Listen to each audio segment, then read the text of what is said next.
Audiolivro As 16 Leis do Sucesso de Napoleon Hill. Lição 3. Autoconfiança. A pessoa que deseja poder, prestígio e sucesso precisa acreditar em si e em seu propósito. Ela deve ter muito claro o que busca e não ter dúvida de que pode alcançá-lo. Ela deve ignorar a palavra impossível e não se importar com as derrotas temporárias, pois deve ter consciência de que está caminhando para o sucesso e que os tropeços fazem parte do seu caminho. Se um plano fracassar, ela deve substituí-lo por outro e seguir adiante. Acima de tudo, deve confiar nela mesma e na sua capacidade de realizar seus sonhos.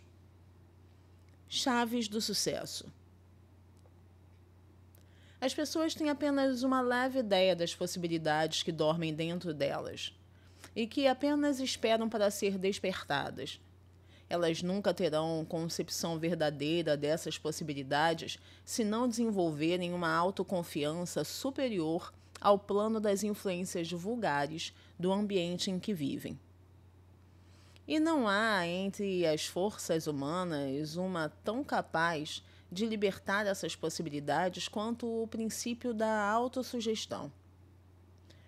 Por ignorar a forma de funcionamento desse princípio, a maioria de nós o usa de tal modo que ele se transforma em um obstáculo, em vez de um elemento de auxílio.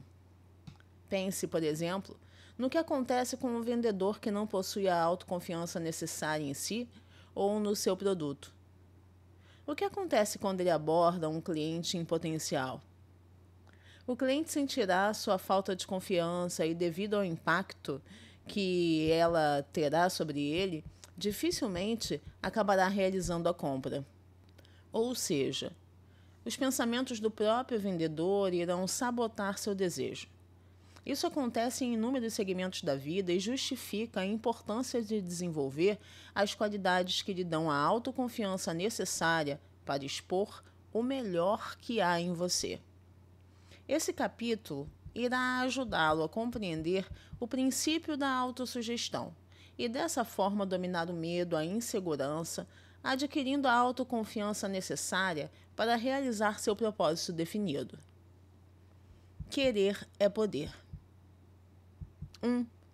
Você será capaz de alcançar qualquer objetivo a que se propor se verdadeiramente acreditar que é capaz. Pense em duas pessoas. Uma que vive uma vida plena de sucesso, felicidade e bem-estar, e outra que não está indo a lugar nenhum. Analise as atitudes de cada uma delas minuciosamente, e você verá que aquilo que as separa é bastante óbvio: a autoconfiança. Talvez você se lembre da primeira lição e esteja se perguntando: essa distinção não era o propósito? Sim, exatamente. Mas uma pessoa sem autoconfiança dificilmente definirá um propósito apropriado. A pessoa que avança na vida acredita em si e completa seu desejo com ações tão dinâmicas e agressivas que ninguém duvida de que ela realmente seja capaz de alcançar seus objetivos. Sua autoconfiança é contagiosa, persuasiva e, por seu intermédio, atrai outras pessoas que querem estar ao lado dela.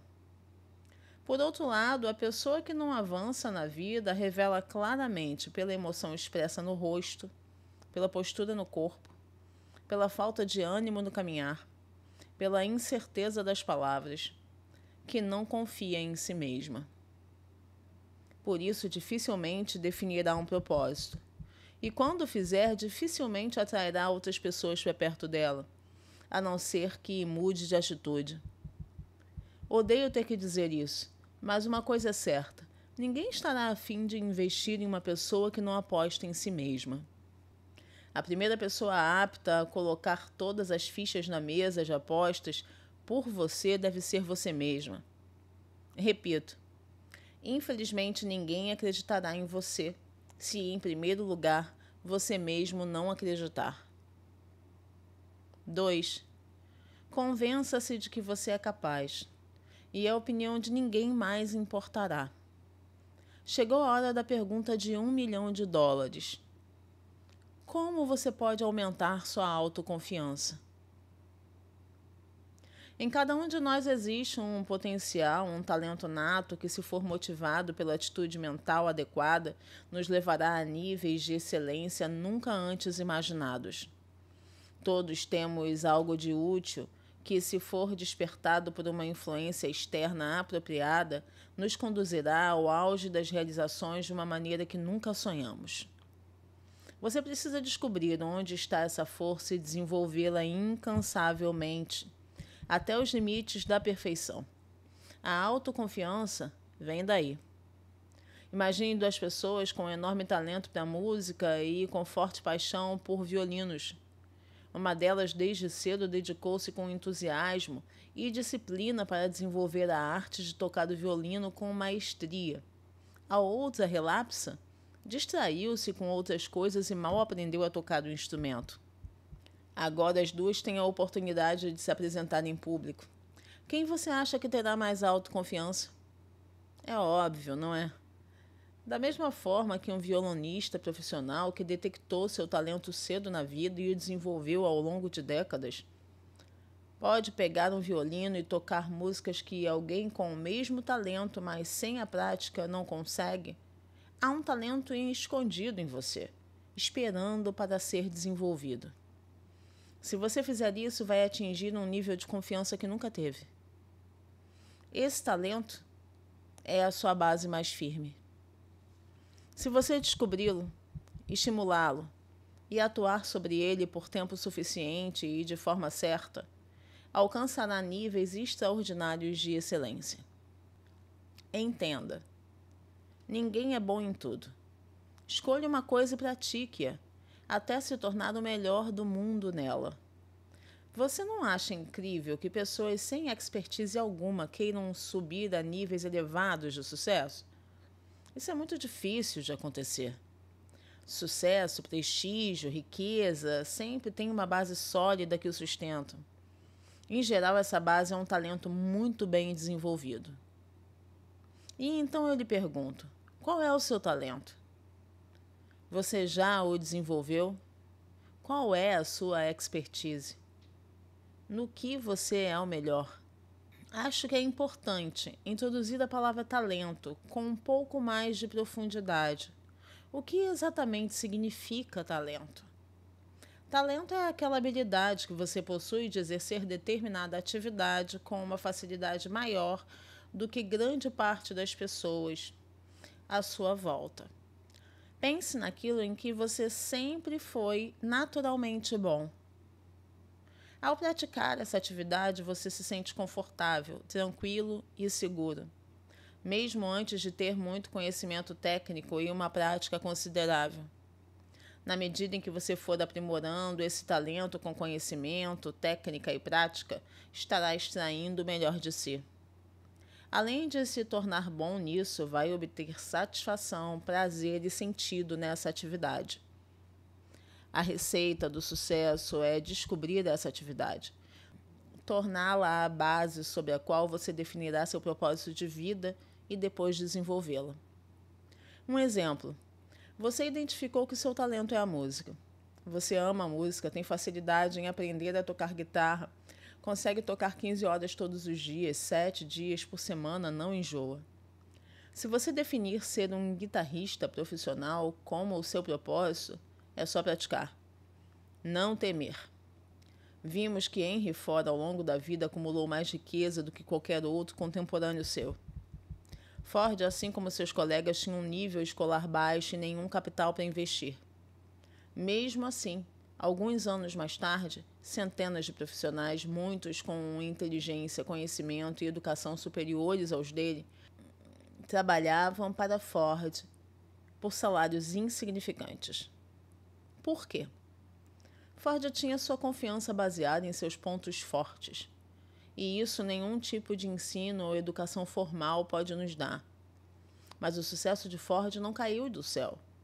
Ele acreditou em seu potencial, transformou-o em um propósito definido e criou um plano de ação para realizá-lo. Ele se libertou da mentalidade de pobreza, desenvolveu confiança em si, pensou sobre o sucesso e alcançou-o. Os colegas de Ford poderiam ter feito a mesma coisa se tivessem seguido os passos dele. Mas como visualizaram apenas seu salário mensal, foi isso que obtiveram. O talento é a habilidade que temos de exercer certa atividade com uma facilidade maior que a maioria das pessoas. 3. Qualquer pessoa pode começar, mas apenas aquelas que acreditam em si terminam o que começaram. Se você quiser alcançar suas maiores aspirações, superar seus desafios e desenvolver autoconfiança forte e segura, há outra coisa que você precisa fazer: assumir 100% de responsabilidade sobre sua vida. Isso mesmo, você precisa se tornar dono de si. A verdade é, somos os únicos responsáveis por nossa vida, mas raras vezes pensamos dessa maneira. A regra geral nos manda culpar o outro ou a circunstância qualquer por nossos obstáculos, problemas e reveses. Esse tipo de atitude alivia nossa consciência por um tempo, mas nos atrela permanentemente a esses problemas, o que acaba por impedir o nosso crescimento. Quando algo nos acontece, podemos assumir 2 tipos de atitude: chamar a responsabilidade para nós e agir, ou negá-la, responsabilizando outra pessoa ou circunstância. Quando negamos nossa responsabilidade, quando culpamos outra pessoa, Deus, o destino, a sorte, ou uma circunstância qualquer, colocamos-nos em uma situação de vítima. E nessa condição renunciamos o controle da nossa vida. Perdemos a esperança, o entusiasmo, a motivação e nos acomodamos em um estado de resignação, estagnação e frustração. É nesse momento que a confiança dá lugar à depreciação, reclamação, discussão, comparação e crítica. Se você acredita que não possui controle sobre o que acontece com você, esse controle necessariamente precisa estar nas mãos de outra pessoa ou entidade. Nesse caso, você não é uma pessoa livre, porque depende de outra. Se for assim, na maior parte do tempo você não passa de um fantoche, um boneco que se movimenta de acordo com os desejos dos outros. Se você não tiver controle sobre sua vida, se ela estiver nas mãos de outra pessoa, como você poderá ter autoconfiança? Nesse caso, você ainda está no estágio da dependência e, por isso, nunca poderá alcançar ou agir no nível da interdependência. Onde está o verdadeiro sentido da vida plena e equilibrada?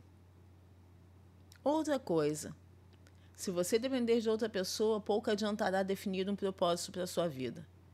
Uma vez que suas atitudes dependem do outro, você nunca conseguirá realizá-lo por vontade própria.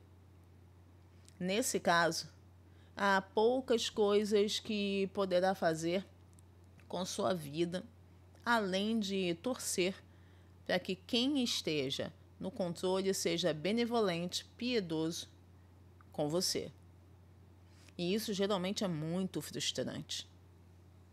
Nada pode ser mais frustrante do que depender permanentemente da piedade alheia. Nossa vida não tem sentido assim. A seguir eu vou apresentar 6 passos que podem ser seguidos por qualquer pessoa para tornar sua vida mais poderosa, equilibrada, confiante e integrada. Passo 1. Descubra seu talento natural e transforme-o em seu ponto forte, aprimorando-o com conhecimento, técnica e prática. 2. Defina um propósito com base nesse talento. 3. Elabore um plano que explore seus pontos fortes para realizar seu propósito. 4. Desenvolva por meio da autossugestão a autoconfiança necessária para desenvolver seu plano e realizar seu propósito. 5. Haja todos os dias na execução do seu plano, estabeleça uma meta diária para o desenvolvimento do seu talento e trabalhe arduamente para atingi-la. 6. Forme uma mente mestra, poderosa, em torno do seu propósito definido. Nada pode ser mais frustrante do que depender da piedade alheia. 4. Quando abrirmos a porta que leva ao poder armazenado dentro de nós, encontraremos um potencial que fará empalidecer todas as outras descobertas do passado e do presente.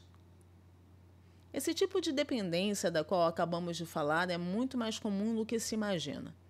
Muitas pessoas talentosas, com habilidades extraordinárias, sentem-se dependentes de outras pessoas ou circunstâncias a vida inteira. Quando isso acontece, em vez de autoconfiança, entusiasmo, ação, reinam o desânimo, a frustração, a impotência, muitas vezes culminando no trágico estado de depressão que quase sempre segue essas emoções. Essas pessoas reagem durante toda a vida conforme seu condicionamento. Vivem em razão de suas condições e matam sua capacidade de mudar. Observe alguns casos comuns de dependência. Toda vez que alguém diz, essa pessoa me tira do sério, na verdade, isso significa que seu estado emocional está nas mãos dessa outra pessoa, que ele não possui controle sobre suas próprias emoções e que a outra pessoa, por meio das suas atitudes, o controla. Quando alguém diz que não possui tempo para fazer o que mais gosta, na verdade está afirmando que não tem controle sobre o próprio tempo e que são as circunstâncias que decidem o que ele fará ou não. É preciso esclarecer, pelo menos para si, se você é escravo de escolhas erradas ou se está conscientemente nessa situação apenas por um tempo, pois sabe que precisa mudar. Sendo assim, comece a mudar agora. Quando alguém subjuga o próprio talento para exercer uma atividade que não proporciona realização, mas que oferece certa segurança, está abrindo mão da liberdade e, por consequência, da felicidade. Quando alguém diz que não sabe qual é seu talento e não se empenha em encontrá-lo, está se deixando controlar pela preguiça e pela ignorância. Todas essas situações afirmam a dependência e a falta de controle sobre a vida. E são elas as principais causas da frustração, da insatisfação, do estresse e da falta de sentido em relação ao próprio trabalho. Todos nós precisamos de outras pessoas para realizar nosso propósito. Mas, como vimos na lição anterior, essa relação precisa ser de interdependência e não de dependência. Lembre-se, somente pessoas independentes, donas de si, podem agir de forma interdependente. Você sabe que precisa do poder pessoal de outros indivíduos para realizar o seu propósito. Mas sabe também que eles precisam do seu poder pessoal para realizar o deles. Precisar, contudo, não significa depender. As fontes do poder humano são inesgotáveis. Quando lhe for negado numa fonte, procure outra. 5. Se você tentar o tempo todo ser igual aos outros, quem será igual a você? De onde vem esse condicionamento que nos dá essa aparente noção de falta de controle e confiança? Diria que, basicamente, ele tem origem em 3 pontos. Individual. Muitas vezes o problema vem de dentro. Incerteza, insegurança, falta de confiança e medo de fracassar são os padrões mentais dominantes que se manifestam em nossas ações. A maneira de superar essa condição é desenvolvendo seu poder pessoal e cercando-se das pessoas mais especiais que você puder. Social. Outras vezes o problema vem das pessoas que estão à nossa volta. Até temos um desejo e uma grande vontade, mas as opiniões e expectativas e reações das pessoas à nossa volta nos impedem de identificar, desenvolver e utilizar nossos talentos naturais e desenvolver nosso potencial. Se esse for o caso, mude suas relações radicalmente, porque você está cercado de pessoas fracassadas. Pessoas bem-sucedidas não procuram criar fracasso à sua volta. porque elas sabem que, se fizerem isso, se tornarão vítimas da sua própria criação. Cultural. Com frequência, o problema é a cultura dentro da qual nascemos: escola, família, religião. Se você sentir que traz essa herança consigo, tente se desvencilhar dela. Elimine-a da sua vida. Crie algo novo. Defina um propósito para seu futuro longe dos laços do passado. Qualquer uma dessas 3 origens, no fundo, não possui poder sobre nós, a menos que por escolha ou omissão não assumamos o controle e a responsabilidade sobre a nossa vida. Nossa essência, o que nos faz humanos, é a nossa capacidade de dirigir a nossa vida. Podemos fazer escolhas embasadas em nossos desejos, mudar nosso futuro e influenciar nossas circunstâncias. Temos a capacidade de nos reinventar. Esse é o grande princípio que permite colocar em prática todos os outros. É claro que não temos poder para alterar certas coisas, como a herança genética e as influências que tivemos no passado. Mas temos o poder de decidir o que faremos com essa bagagem. Cada um de nós tem dentro de si o poder de decidir como esses condicionamentos nos afetarão daqui para frente. Não importa o que tenha nos acontecido ou o que ainda nos acontecerá. Sempre teremos o poder de escolher como reagir às diferentes situações que enfrentamos. Assumir a responsabilidade sobre nossa vida significa ter consciência desse poder e saber como utilizá-lo. E isso quer dizer que você, apesar de muitas vezes não ser o responsável pelo que acontece em sua vida, tem responsabilidade pela atitude ou comportamento que tomará diante do que lhe aconteceu. Assumir responsabilidade significa que você tem a capacidade necessária para subordinar eventos e circunstâncias que estejam fora de seu controle às suas decisões e escolhas pessoais. A consciência desse poder de subordinação é a segunda maior fonte de autoconfiança que você pode desenvolver. Lembre-se, o que mais nos afeta não é o que acontece conosco e que está fora do nosso controle, mas sim a resposta que damos a isso. 6.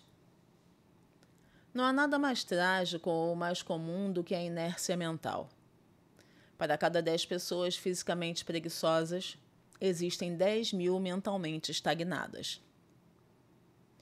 A autoconfiança não é o mesmo que um mero pensamento positivo ou uma atitude positiva em relação à vida. Usar roupa branca, comer lentilhas e fazer um pedido na virada de ano, acreditando que isso lhe trará fortuna nos meses seguintes, até pode ter seu valor. Mas isso não implica autoconfiança. Da mesma forma, sorrir o tempo todo e esperar sempre o melhor da vida não tem nada, ou muito pouco, a ver com confiar em si mesmo. A autoconfiança é um sentimento mais profundo, que brota da percepção e da compreensão que temos na vida. Ela surge da maneira como vemos as coisas à nossa volta. Não no sentido visual, mas em termos de percepção, compreensão e interpretação do que vemos. Por exemplo, se você possui a convicção de que não tem controle sobre os resultados que obtém, sua percepção, compreensão e interpretação serão de vitimização e de dependência.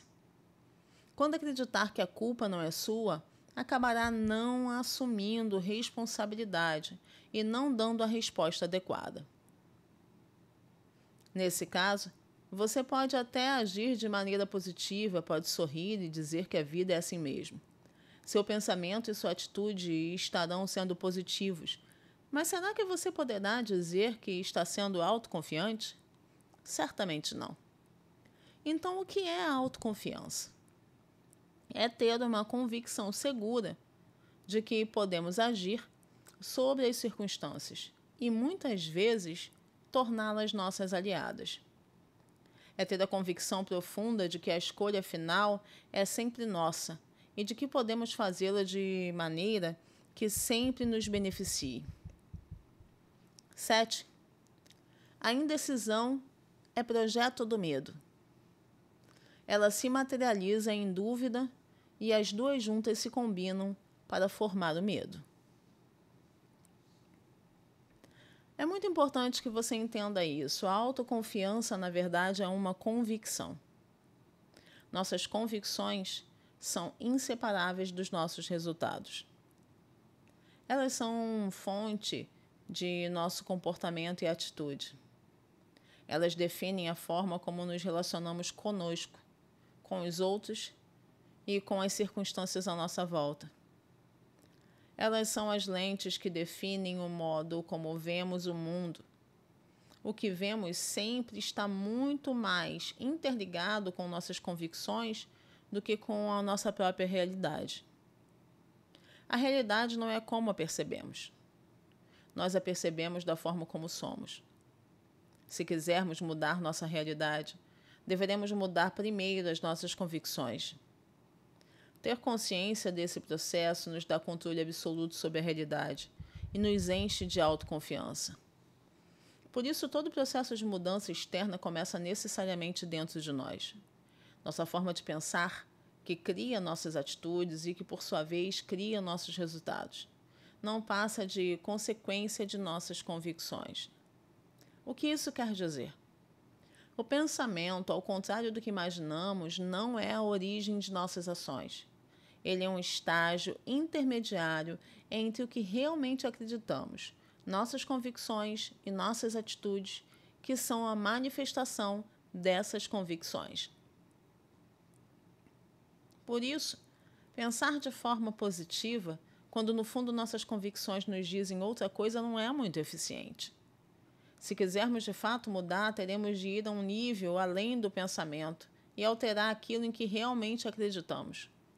A influência de nossas convicções mostra por que o poder pessoal sempre vem antes do poder coletivo. Mostra também que é inútil querer criar poder pelo esforço organizado de um grupo de pessoas, se não produzirmos uma quantidade razoável de poder pessoal, alinhando nosso comportamento, nossas atitudes e nossos valores a um profundo senso de responsabilidade sobre a vida. Não há como criar relações consistentes e sólidas sem uma base pessoal igualmente consistente e sólida. Como vimos no capítulo anterior, o processo de construção da mente mestra passa por 3 estágios: dependência, independência e interdependência. Vimos também que as pessoas dependentes são controladas por seu condicionamento mental. Elas são um produto do meio em que cresceram e vivem. Sua atitude é passiva. Enquanto não assumimos nossa responsabilidade absoluta sobre nossa vida, permanecemos no estágio da dependência e nossa autoconfiança será restrita. Já as pessoas independentes possuem controle sobre seu condicionamento mental e criam resultados a partir do esforço individual. O controle sobre seu condicionamento lhes dá o poder de ação, libertando-as da posição passiva das pessoas dependentes. Elas desenvolvem um considerável poder pessoal para alcançar seus objetivos. Sendo assim, quanto maior seu poder pessoal, maior será seu nível de independência e mais autoconfiança você terá. Quanto maior sua autoconfiança, mais facilmente terá relações interdependentes, que são a maior fonte do sucesso. As pessoas interdependentes avançam um estágio além da independência e combinam seus esforços com os de outras pessoas pelo princípio da mente mestra. Além do poder pessoal, criam um círculo de poder coletivo, que dá um sentido muito mais amplo ao seu propósito definido. Por meio da aliança com outras pessoas, elas unem seus talentos, suas habilidades, para criar algo muito maior que elas próprias. Para sair do estágio da dependência, precisamos usar os dons naturais, como consciência, imaginação, visualização, força de vontade para romper com nossas convicções e nossos padrões mentais mais profundos. Quando tivermos consciência de que temos controle sobre nossas circunstâncias, teremos poder para manipulá-las de acordo com nossos desejos. Quanto maior for seu poder pessoal, maior será sua autoconfiança. 8. As emoções positivas formam o lado que leva para o sucesso. As negativas formam o lado que leva para a pobreza. O medo, oposto da autoconfiança, é a razão principal da pobreza, do fracasso e da miséria que se apresentam de inúmeras formas. A pessoa que domina o medo pode triunfar em qualquer empreendimento. Não importa quais forem as forças reunidas para derrotá-lo. A confiança em si mesmo começa com o controle sobre o medo. Toda pessoa possui a influência de 6 medos básicos. Dentro desses medos principais, podem ser agrupados os menores. Eis aqui os 6. O medo da pobreza. Apesar dos inúmeros discursos que desprezam a riqueza, poucas coisas na vida causam mais problemas, humilhações e sofrimento ao ser humano do que a falta de dinheiro. Assumir isso como uma verdade exige coragem. A idolatria ao dinheiro é inegável. Tê-lo em abundância quase sempre é sinônimo de prestígio, poder e valor. Sua ausência, entretanto, quase sempre significa o contrário. O medo de envelhecer. Há 2 razões pelas quais muitos de nós temem o envelhecimento. Uma tem razões no medo da pobreza. Aos olhos do jovem, o envelhecimento na pobreza sempre é assustador. 2. A segunda tem sua origem na idolatria da força e do poder que residem na juventude. A força física, porém, pode ser substituída sem prejuízo algum pela força da sabedoria que vem com a idade, se investirmos, é claro, na sua construção. O medo da crítica. Somos seres profundamente impactados pelo medo da opinião alheia. Muitas vezes deixamos de planejar e executar por medo do que os outros possam pensar ou falar. Esse medo, porém, é mais absurdo. Ele se apresenta de várias formas, das quais a maioria é de natureza insignificante, trivial e até mesmo infantil. O medo da rejeição. Muitas vezes somos atribulados pelo medo de perder o amor de alguém, principalmente o da pessoa amada. Corroemos-nos de ciúmes e de fantasias suspeitas. Esse medo produz mais devastações no espírito de uma pessoa do que qualquer outro, pois não raras vezes leva à ruína moral, psicológica e financeira. O medo da doença. Junto com a pobreza e a velhice, o medo da doença é extremamente assustador porque nos expõe diretamente à dor e nos conduz à insegurança e ao desconhecido. O medo da morte. Para muitos, o momento da morte parece ser uma preocupação que os acompanha a vida inteira. Menos quando essa hora realmente chega. É inútil se preocupar com a morte, uma vez que a única certeza que temos é de que ela é inevitável. Cada um de nós, quando chega à idade do discernimento, é subjugado por um ou mais desses 6 medos básicos. Todos eles estão localizados no campo das preocupações. Por isso, o passo inicial para eliminá-los e identificá-los, observar como eles se manifestam e como os alimentamos. O passo seguinte é agir, apesar do medo, em busca da realização do nosso propósito. Somente a ação pode nos libertar do medo. Mas para agir, precisamos assumir responsabilidade sobre nossa vida. Precisamos ter autoconfiança. Entre as forças da natureza, talvez não haja outra tão proveitosa para o desenvolvimento pessoal quanto a autossugestão. Aquilo que dizemos diariamente para nós mesmos. Por isso, aposse-se do princípio da autossugestão e faça uso constante dele, transformando-se numa pessoa decidida, dinâmica, proativa, e independente.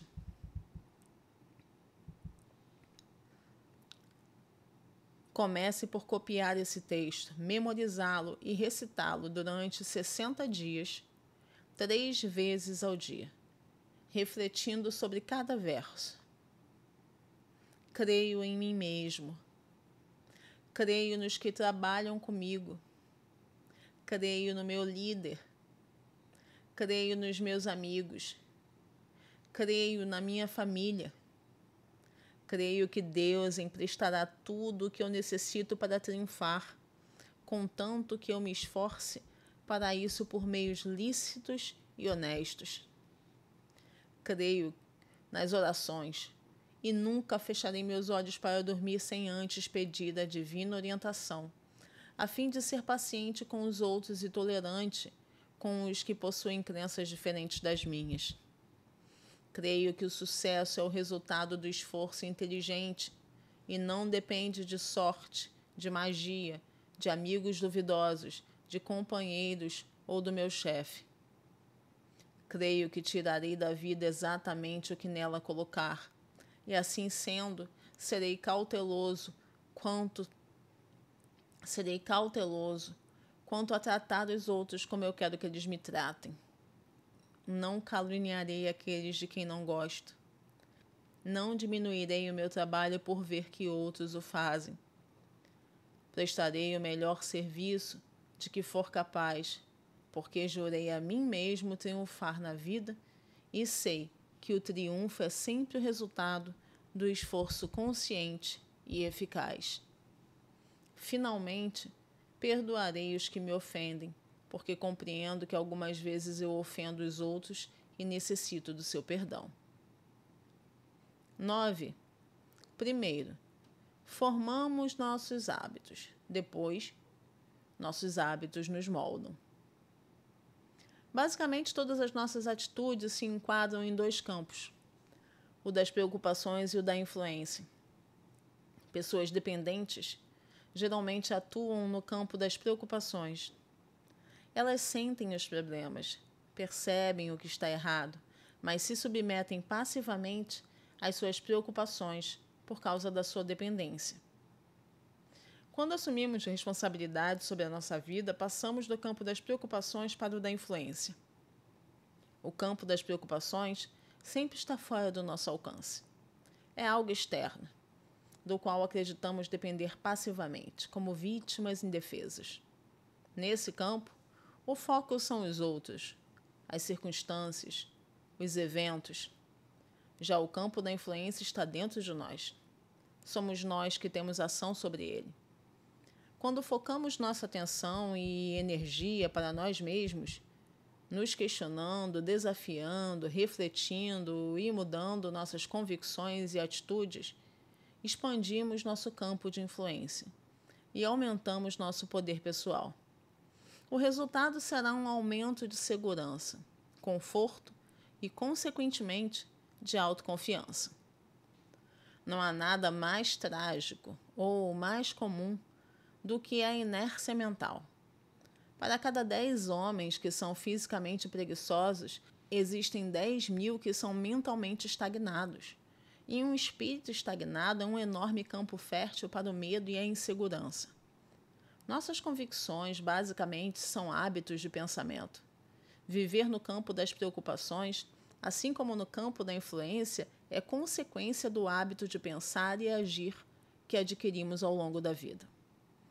Hábitos representam padrões mentais consistentes e muitas vezes inconscientes, que se manifestam automática e involuntariamente nas nossas ações do dia a dia. Eles resultam do ato de fazer sempre a mesma coisa, pensar do mesmo modo, repetir as mesmas palavras o tempo todo. Depois que um hábito é formado, ele conduz e direciona automaticamente nossas ações. Primeiro, formamos nossos hábitos. Depois, nossos hábitos nos moldam. Visualize a confecção de uma corda de nylon. Suponha que você acrescente 1 fio por dia.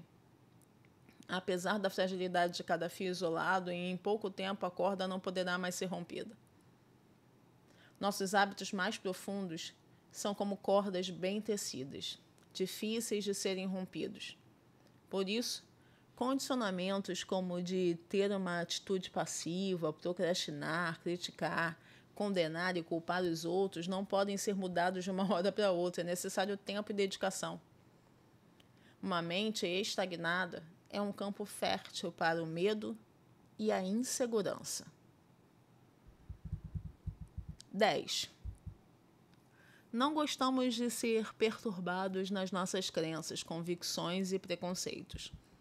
Como já falei, existe uma ideia coletiva que diz que somos os resultados dos nossos condicionamentos. Que a nossa forma ou maneira com que desenvolvemos nossos padrões mentais determina amplamente quem somos e que nada pode ser feito para mudar esse condicionamento. Não caia nessa lorota. Isso não é verdade. Nossos condicionamentos podem ser rompidos e alterados da forma como desejarmos. Como? A ideia é essa. Voluntariamente e, se necessário, pela força da disciplina. Direcione suas ações. Direcione seus pensamentos para a atividade desejada, até que isso se torne um hábito. Somente estabelecendo hábitos inteiramente novos podemos nos livrar dos hábitos antigos. Pense sobre a maneira como aprendeu a escrever. Primeiro você conduziu lentamente o lápis sobre as letras já pontilhadas, ou copiou as letras a partir de um modelo já desenhado. Você repetiu esse processo até que finalmente formou o hábito de traçar as linhas. Com o exercício da repetição, passou a escrever rapidamente e com extrema facilidade. É assim com qualquer hábito. Você precisa começar lentamente e com dificuldades, mas quando menos espera, tudo muda. O hábito influencia tanto o nosso pensamento quanto nossas ações. Qualquer afirmação que você faça repetidamente para si mesmo, ou qualquer desejo que plante e nutra em sua mente por um tempo razoável, irá criar comportamentos que o tornarão uma realidade física. Fiz questão que você entendesse isso, porque o princípio do hábito é a única forma de vencer os 6 medos básicos que nos mantém distantes da ação que nos leva ao desenvolvimento dos nossos desejos. Por intermédio do medo, criamos o hábito da inércia e da estagnação. Para mudar, temos de usar o mesmo princípio e criar o hábito da ação. Aplicações práticas. 1. Afaste-se das pessoas que o puxem para baixo. Há pessoas demais fazendo isso. Quando perceber essa influência, afaste-se. Não se preocupe. Há uma diferença entre autoconfiança, arrogância e prepotência, e você saberá identificá-la. 2. Exalte seus pontos fortes diariamente. Você não é perfeito e cometerá erros. E seus adversários, as pessoas invejosas e medíocres à sua volta, irão lembrá-lo deles o tempo todo. Se você não for firme, se não exaltar suas coisas boas, chegará o tempo em que passará a acreditar neles. 3. Tenha claro os momentos e os motivos dos quais você sente orgulho, porque haverá momentos na sua vida em que não se sentirá tão bem assim. Quando isso acontecer, você precisará se lembrar desses momentos o tempo todo. Encerro por aqui a lição 3 agradecendo a sua presença na leitura desse livro tão poderoso. Espero que você esteja gostando. Convido você a se inscrever aqui no canal se você ainda não se inscreveu, dar um like nesse vídeo e aguardo a sua companhia na lição número 4 no próximo vídeo. Até lá!